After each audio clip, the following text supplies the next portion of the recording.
মস্ত মস্ত হাসপাতাল গড়ে উঠছে শহর মফস্বলে।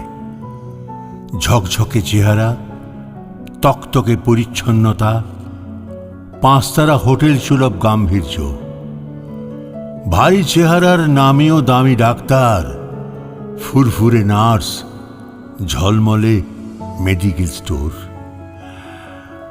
দেখলে চোখ জুড়িয়ে যায়, মন ভরে ওঠে। কিন্তু দৈব দুর্বিপাকে সেসব হাসপাতালে যদি যেতে হয়, মানে ঢুকতে হয় রোগী হয়ে, চিকিৎসার জন্য তখন একদম মন বিষিয়ে উঠবে। নরক আসলে কতটা সুন্দর সে উপলব্ধিতে মন ঝনঝন করে উঠবে। কায়দা কানুন আর নানা ফেরেববাজির পাহাড় ঠেলে যখন একবার ঢুকে পড়বেন হাসপাতালের কবজার ভেতরে, ব্যাস সর্বনাশের শুরু, বিপর্যয়ের উদ্বোধন। 4 টাকার টেস্ট, 400 টাকার বিল।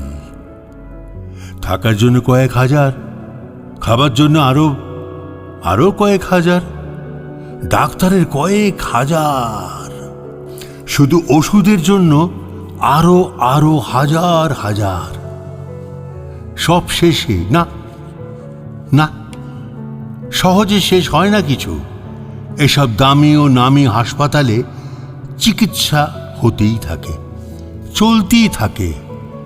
ICCU, ITU, special care unit, এসব ভারী ভারী নামের খাঁড়ায় বলি দেওয়া হয় রোগীকে, তাদের পরিবারকে।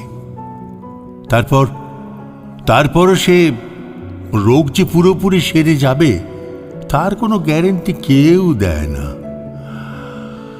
শেষ পর্যন্ত বারংবার চিকিৎসা নামক দৈত্যের কবলে পড়ে হাঁসফাঁস করতে করতে জয় মা বলে ট্রেনে চেপে যেতে হয় ভেলোর কিংবা বেঙ্গালুরু।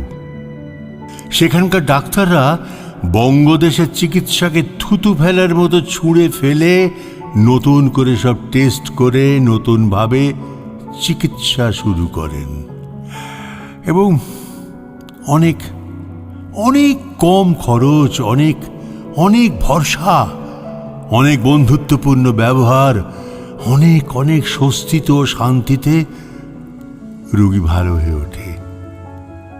সুস্থ হয়ে মনে মনে প্রতিজ্ঞা করে, এরপর যদি কিছু হয় মরলে শালা ভেলোরে গিয়ে মরব।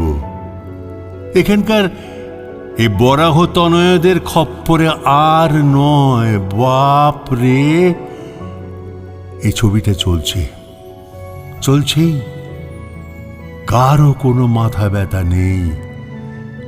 বড় লোকেরা বড় লোকদের মতন মেডিক্লেম আর 2 নম্বরীর জোরে এসব স্বর্গে সুখে থাকেন ও থাকছেন। মরছে মধ্যবিত্ত আর নিম্নবিত্তের দল। তাদের হয়ে গলা ফাটানোর কেউ নেই। অথচ এ দেশে নাকি গরিবের সরকার গদিতে। কাকের মাংস কাক খায় না। এক চোর অন্য চোরের পেছনে লাগে না। তাই এইসব তথাকথিত হাসপাতাল রক্ত চুষেই যাচ্ছে এবং যাবেও।